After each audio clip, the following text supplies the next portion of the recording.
बदनसीब बाप की दर्द भरी कहानी। एक शादीशुदा जोड़ा अपना सेकंड हनीमून मनाने के लिए क्रूज टूर पर गए। इस दौरान वे अपने बच्चों को घर पर ही छोड़ गए थे। बदनसीबी से खराब और बहुत ही तूफानी मौसम के कारण क्रूज शिप डूबने लगी। सभी लोगों की तरह वे दोनों भी अपनी जान बचाने के लिए लाइफ बोट एरिया की तरफ दौड़े, लेकिन वहाँ भी सिर्फ एक ही व्यक्ति के लिए जगह बची हुई थी।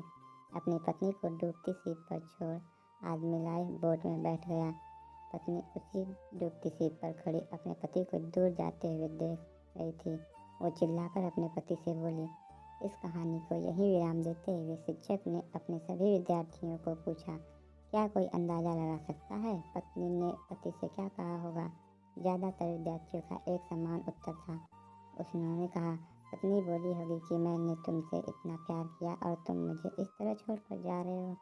मैं तुमसे नफरत करती हूँ। शिक्षक की नज़र एक शांत बैठे विद्यार्थी पर पड़ी। शिक्षक ने उससे जाकर यह सवाल पूछा। विद्यार्थी बोला, मुझे लगता है वह बोली होगी, हमारे बच्चों का ध्यान रखना। शिक्षक को आश्चर्य हुआ। उन्होंने विद्यार्थी से पूछा, क्या तुमने यह कहानी पहले भी सुनी? विद्यार्थी ने सर हिलाया और बोला, नहीं, लेकिन बीमारी की वजह से दम तोड़ते हुए मेरी माँ ने यही शब्द आखिरी में पिता से कह रहे थे। शिक्षक ने उस विद्यार्थी को सही जवाब देने के लिए शाबाशी दी। क्रूज शिप डूब गई और साथ में पत्नी भी। पति घर वापस लौट आया और उसने अकेले ही अपने बच्चों को पाल पोस कर बड़ा किया। कई सालों बाद उस पति की भी मौत हो गई। एक दिन उसकी बेटी, जो उसे अपनी माँ की मौत की जिम्मेदार मानती थी, उसने पिता के सामान को साफ करते हुए उसे एक डायरी मिली, जिसे पढ़कर उसे सच्चाई का पता लगा। डायरी में लिखा था, जब उसके माँ बाप उस क्रूज शिप पर गए थे तब उन्हें पहले से ही पता था कि उसकी मम्मी को 3rd स्टेज कैंसर है और इसीलिए वे दोनों आखिरी बार एक साथ ज़्यादा से ज़्यादा समय बिता सके, इसलिए दोनों अकेले ही उस क्रूज शिप पर गए थे। जब उस शिप पर मनुष्य समय आया था तब उसके पिता ने उस अकेली बची हुई लाइफ बोट की जगह में बैठने से मना कर दिया था। उन्होंने डायरी में लिखा था कि वह भी अपनी पत्नी के साथ उसी डूबती हुई शिप में डूब जाना चाहते थे, लेकिन सिर्फ और सिर्फ उनके बच्चों के लिए। अपनी पत्नी की कसम देने के बाद उनको उसे अकेला छोड़कर उस लाइफ बोट में सवार होना पड़ा।